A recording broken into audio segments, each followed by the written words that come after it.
Bom, vamos então ao primeiro tema do dia, né? Abrindo aí, falando sobre Jair Bolsonaro, o candidato protocolou, como eu disse na manchete, o seu plano de governo no Tribunal Superior Eleitoral num dia muito agitado para ele, com denúncia que resultou na demissão de uma funcionária. A gente vai falar desse tema também. Mas vamos agora falar primeiro do programa. Intitulado O Caminho da Prosperidade, o documento é dividido em vários planos gerais, como ética, liberdade de imprensa, economia e segurança. Esses dois últimos com uma atenção especial. No primeiro, viu, Vera, vou começar com você. O Bolsonaro diz assumir o compromisso com uma agenda liberal. Propõe ainda a criação de um superministério para comandar a área econômica. E no segundo, fala em reduzir a violência e proteger os policiais. Bom, você teve acesso a esse documento, a gente até discutia aqui, né? Analisava, estudava aqui no nosso grupo. O que você achou do plano de governo do Bolsonaro? Começo com você. Patrick, é a primeira plataforma dos principais candidatos a ser protocolada no TSE e a primeira, portanto, que a gente vai esmiuçar. Eu acho que para ele é importante ter sido o primeiro a protocolar, porque ele tem sido bastante cobrado por não apresentar propostas, por não detalhar, por fazer propostas sempre genéricas, por dizer que não entende de economia. Então ele sai na frente, não joga na retranca nesse aspecto e protocola uma peça de 80 e tantas páginas que tem uma clara preocupação em não ser uma peça eminentemente técnica. É uma peça bem construída de campanha, mais do que uma plataforma governamental, porque ela dialoga com o eleitor do Bolsonaro. Ela faz uma ponte com esse eleitor já convertido ao trazer uma plataforma claramente conservadora na questão de segurança pública, educação, cultura e costumes, e também estabelece um diálogo com um eleitor ainda não convertido ao bolsonarismo, mas que começa a observar o deputado do PSL. Para esse eleitor que não é um bolsonarista clássico, ele traz essas propostas de corte liberal, a saber em que áreas? Na economia, na relação com a imprensa, no trato com a Constituição, em que ele estabelece ali alguns princípios de seguir a Constituição, etc. Então, ele, ao mesmo tempo que fala aos seus já convertidos numa linguagem conservadora que eles entendem e que fez o sucesso dele até aqui, ela fala aos ainda não eleitores do Bolsonaro num tom moderado, ameno, do tipo, olha, eu não vou trazer nenhum solavanco, eu vou fazer uma transição segura naquilo que é o maior temor, na economia. Então eu achei a proposta muito bem construída, porque ela é de facílimo entendimento, ela tem lá todas as palavras de ordem que o Bolsonaro tem falado, Brasil para todos, Brasil em primeiro lugar, o versículo lá do João, trazido da Bíblia, tem todas essas palavras. Então o eleitor entra no documento e se sente acolhido, porque já ouviu o seu candidato falar naqueles termos. E quem olha de fora, a saber, mercado financeiro, setor produtivo, empresariado, olha ali e fala, esse cara não vai rasgar nada, não vai fazer nenhuma loucura.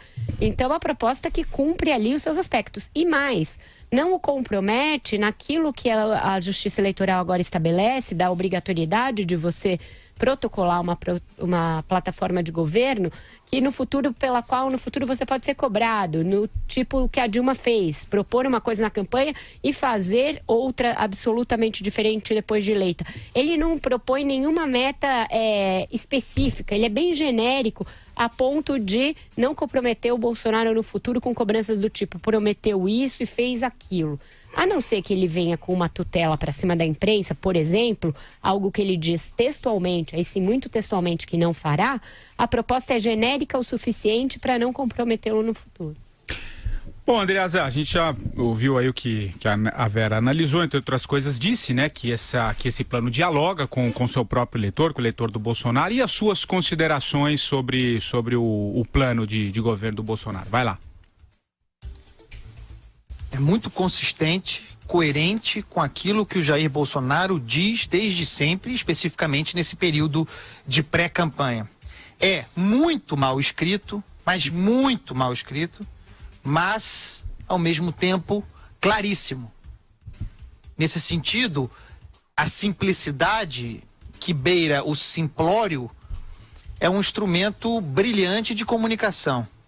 Atinge perfeitamente, diretamente o público ao qual fala. Eu tenho batido muito na tecla, aqui no programa já falei sobre isso, já escrevi sobre isso, que é possível reduzir, e eu não faço uma crítica nisso. É até um elogio da comunicação, do método de comunicação do Jair Bolsonaro. Mas é possível reduzir tudo quanto ele diz, da mesma forma, portanto, o seu programa de governo, a ideia de defesa da propriedade privada, para ampliar um pouco do patrimônio das pessoas. Tudo do Bolsonaro consiste em defesa, em proteção do patrimônio do eleitor, dos indivíduos, aqueles com os quais ele fala. E isso é amplo porque não é exclusivamente a casa, o carro, os bens materiais, mas também o patrimônio imaterial. Valores, afetos, a família, o cuidado com a família. Se nós lermos o plano de governo do Bolsonaro com esses olhos, nós vamos ver que é isso que está o tempo todo como pilar fundamental. E aí a gente chega à questão necessária, importante do Bolsonaro, que é a segurança pública. Mais uma vez, nesse programa, ele fala da defesa do porte de armas.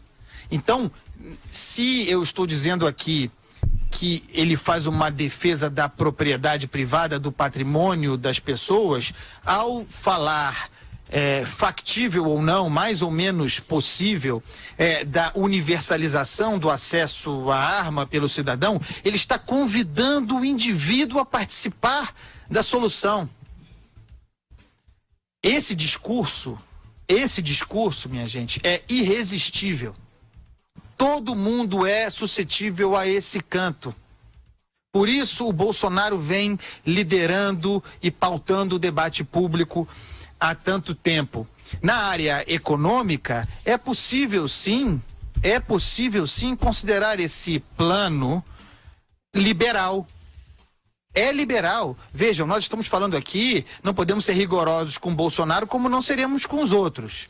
Nós estamos falando aqui de um plano de governo que, como a Vera deixou bem claro, só pode ser feito em linhas gerais. Todo mundo apresentará um troço mais ou menos assim, talvez mais bem escrito, com algo mais detalhado aqui e acolá, com base em experiências. Mas o fato é que, em linhas gerais, que é o que é possível num documento como esse, ele tem o mérito da primazia, de ter sido o primeiro a apresentar, é um programa liberal. Nós temos aqui uma defesa da eficiência do Estado, redução do Estado, um programa de privatização que é defendido não por motivos ideológicos, mas calcado na avaliação da eficiência da empresa e da sua inviabilidade, portanto. Fala-se em empreendedorismo, em estímulo à pesquisa, em descentralização do Estado. Isso é uma bandeira antiga do Paulo Guedes, muito antiga, remonta ainda à campanha do Afif Domingues em 89. Paulo Guedes fez o programa do Afif, que é um movimento municipalista, acabar com o intermediário, fazer o dinheiro chegar diretamente ao prefeito.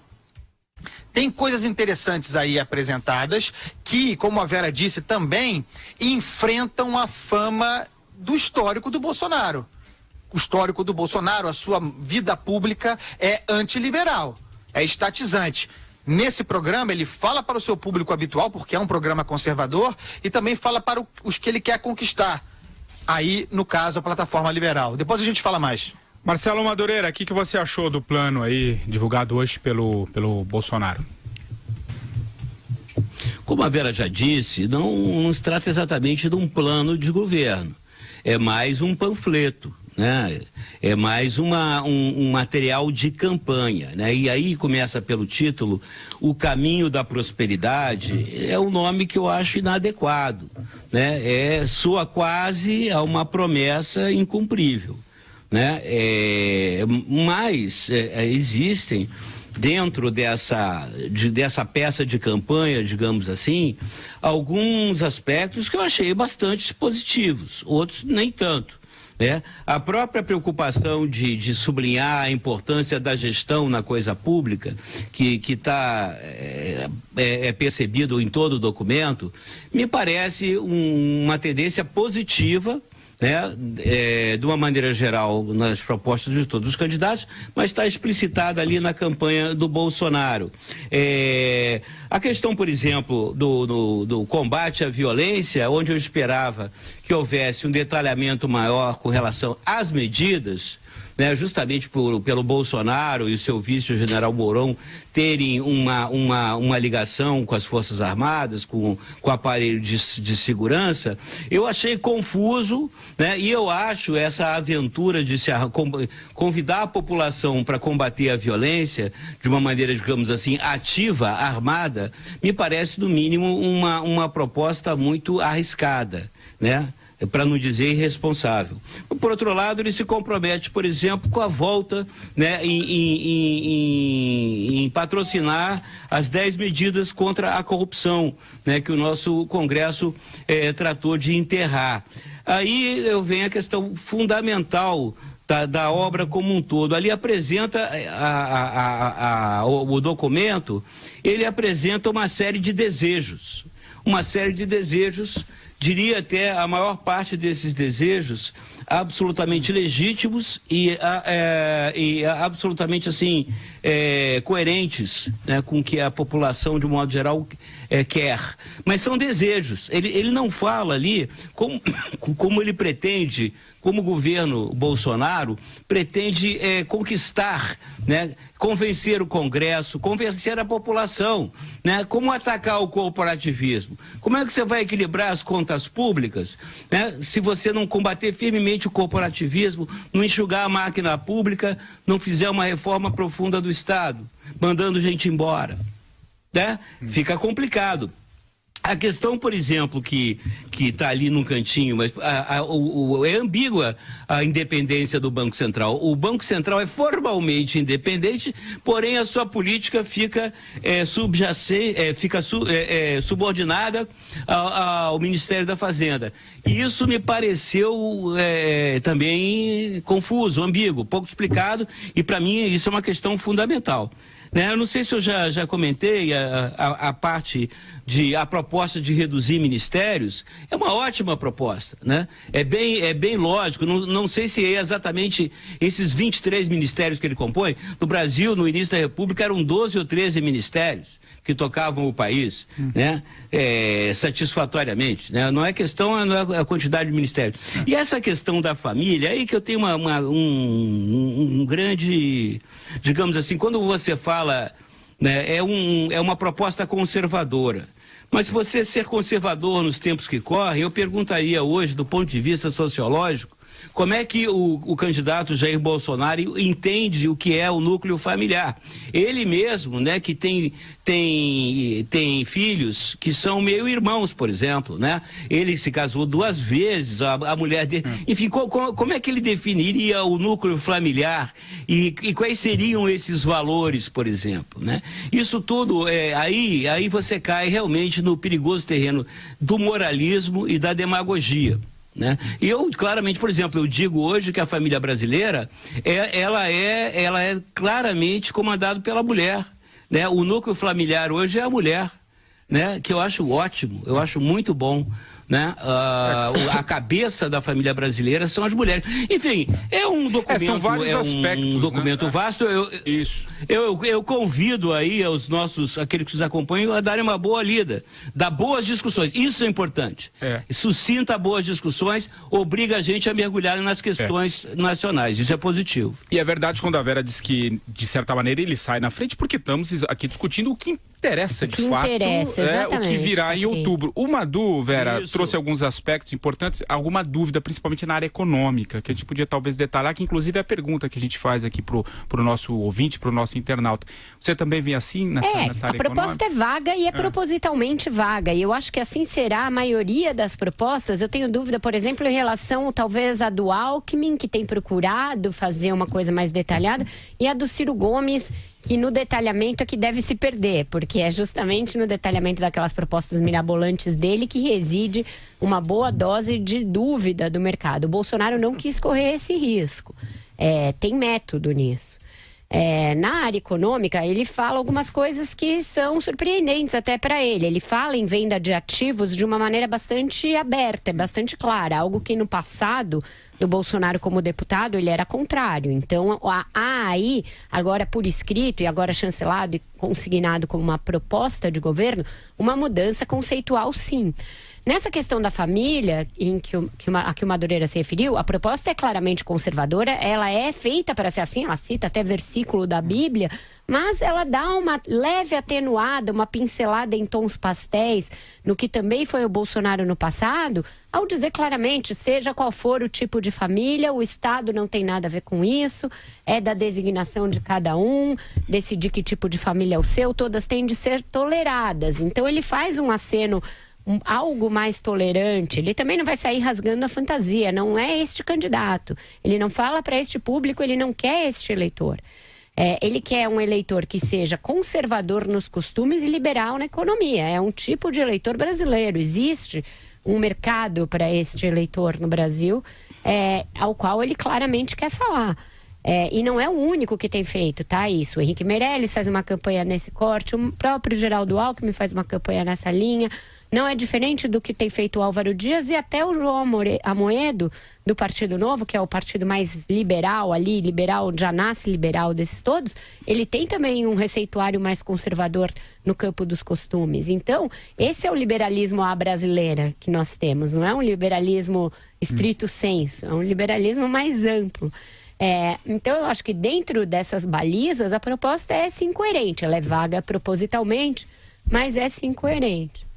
Fala, Andreasa, é isso mesmo, né? Conservador nos costumes e liberal na economia, que é uma linha que não só o Bolsonaro, outros candidatos me adotando, mas no caso ele parece que ele encampa muito bem isso. Acho que está claro, né, no que a gente está discutindo aqui, o que foi divulgado hoje, né?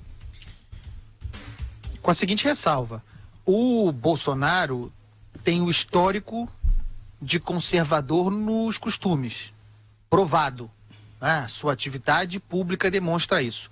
Liberal na economia é algo projetado, ancorado na figura do Paulo Guedes e manifestado aqui nos melhores pontos desse programa de governo, que, como temos falado aqui, tem as limitações formais, inclusive determinadas pela Justiça Eleitoral. Então, são linhas gerais que, por conveniência, nós chamamos de programa de governo, mas são linhas gerais. Aqui, e aí entra o tom panfletário, estão todas as chaves discursivas do Jair Bolsonaro. Está lá, no caso da segurança pública, atribuição de culpa à esquerda. Ele faz uma referência explícita aos governos estaduais comandados especificamente pelo PT e o crescimento dos índices de violência. Cita as Farc, nesse caso com razão, porque as Farc são uma tragédia também brasileira, e o fornecimento de drogas. Faz uma defesa vigorosa das polícias e das Forças Armadas, também é um pilar do seu discurso. No caso da segurança pública, é engraçado, até comentava no nosso grupo, ele faz um elogio a alguns componentes, a algum componente da segurança pública em São Paulo, sem citar especificamente o PSDB e os governos do Alckmin, mas ele faz um elogio aos índices prisionais, né? E defende que não basta prender, tem que prender e deixar preso. Há um elogio indireto ali, não declarado ao governo Alckmin. Um mérito desse programa, diálogo fundamental com seu eleitor, é que ele responsabiliza clara e diretamente, declaradamente, o PT, os governos lulopetistas, pela tragédia econômica do Brasil. Os seus adversários fazem também, né? Pouco isso. Fazem pouco isso, dando mesmo margem é que as pessoas digam que o responsável pela tragédia econômica é o Michel Temer e também pela corrupção. O Temer pode ser sócio menor desse projeto, mas a origem ao governo do PT, ele bate nessa tecla. Há também um apoio explícito à Lava Jato, não declarado, mas às medidas anticorrupção. O Marcelo Madureira falou, ele fala das 10 medidas contra a corrupção, que gostaria de revitalizá-las, apesar dos perigos que ela contém, por exemplo, algum nível de relativização do habeas corpus. Essa é outra discussão. Depois eu queria falar numa próxima rodada sobre Previdência e o programa de renda mínima que ele propõe. Vai lá, Madu. Bom, continuando aqui na plataforma, digamos assim, do candidato Jair Bolsonaro, o que realmente me preocupa é essa questão de como ele pretende, né, transformar em realidade o que são suas intenções. Eu acho que essa que é a questão que me mobiliza, que eu acho que mobiliza todas as pessoas.